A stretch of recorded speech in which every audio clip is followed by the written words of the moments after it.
Prime Minister has now inaugurated the AI Impact, and this is the expo that we're talking about. We're getting live visuals on our screens. Now, the Prime Minister looking quite keen. He's quite interested in going to all the kiosks one by one, taking a look at all the gizmos and gadgets. He loosely translated it to I. He said, India mein sare bacche I ke वजह से ही बड़ा होते हैं, which is why AI is the word here, and this is the biggest AI summit, and India is leading the way. Absolutely. In fact, what is interesting is while India is hosting the AI Summit and it has started, the fact is that the Prime Minister in several global platforms has been talking about AI and particularly responsible use of AI right from the beginning. He's been talking about this, whether it was in the United States, whether it was in several platforms. Responsible AI really, Kabir, has been at the heart of what Prime Minister has been talking. And he's also been talking about how it cannot be developed countries or a conglomerate of certain countries who have the right access to just AI. So equitable distribution, Kabir, has been at the heart of what Prime Minister has spoken at several platforms. Remember, last time when he was along with Macron in France, this was also something that he had spoken very categorically, and that was about equitable distribution. And it was that time that he had, in fact, welcomed Macron as well to India. And there you have, he's going to be arriving shortly. And this is literally India not just leading Global South, but clearly showcasing its prowess when it comes to positioning how India and the world is being watched when it comes to AI, given its tech and the other responsible initiatives that it has launched. Kabir? Yeah, you're absolutely right, Sneha. India not only talking about artificial intelligence, but now spearheading this entire moment. This is not just about a technological advancement, it's a strategic advancement, and India certainly is leading the way here.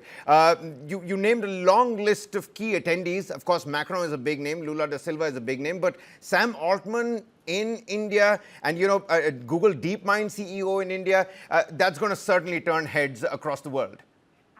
Kabir, and these are not just tech giants, these are not just leaders who are leading these tech companies, and when it comes to several AI and the battle against deep fakes, as it were, these are also leaders who have been literally at loggerheads with each other.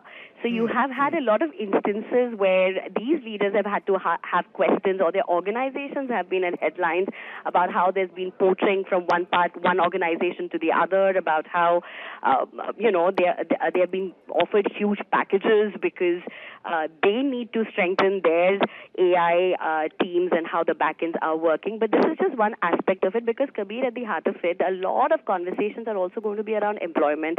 It's also going to be around data. It's about how jobs are being affected. And these are leaders who are not only leading the technical shift, as it were, but these are also people who are facing it right at the front. So it's going to be interesting mix of people who are there, one, who are at the heart of it, two, those who are steering their countries through this AI revolution, as it were. Big names, really, that we have been talking about.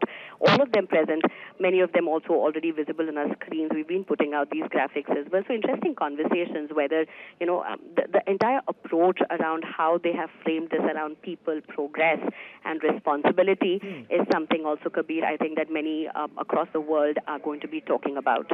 Whenever Prime Minister takes on these platforms where there is convergence of all the global leaders, Sneha, he makes it a point to tell the world that the Global South is here to lead the world into this next phase of technology. So democratization of technology is something that the entire world is talking about, but ensuring that artificial intelligence tools reach all the segments of society, including rural, including the undeserved populations. This is really technology for humanity, and India does it better than anybody else.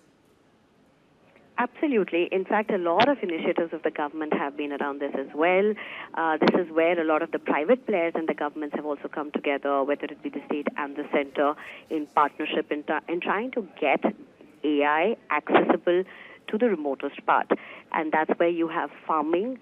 That's where whether it be space or whether it be farming, India is looking at getting AI technology in the core of its operations, and that's visible in many places. You just have recently about how you have the Andhra Chief Minister and the Telangana Chief Minister who have spoken a lot about this as well. India is looking at one of the largest data centers of the world to be set up in the south of India, and that is also something that is going to be hard to hit. Remember, whether it be Donald Trump, whether it be Emmanuel Macron, a lot of them have spoken about data centers, about data wars, and that of course opens up a lot of other questions around privacy, about sharing data, who owns this data, and so on and so forth. And I think platforms such as this that India is hosting is going to be having a very crucial conversation around it, Kabir. Conversations that one, are looking at equitable distribution, and two, about responsible usage.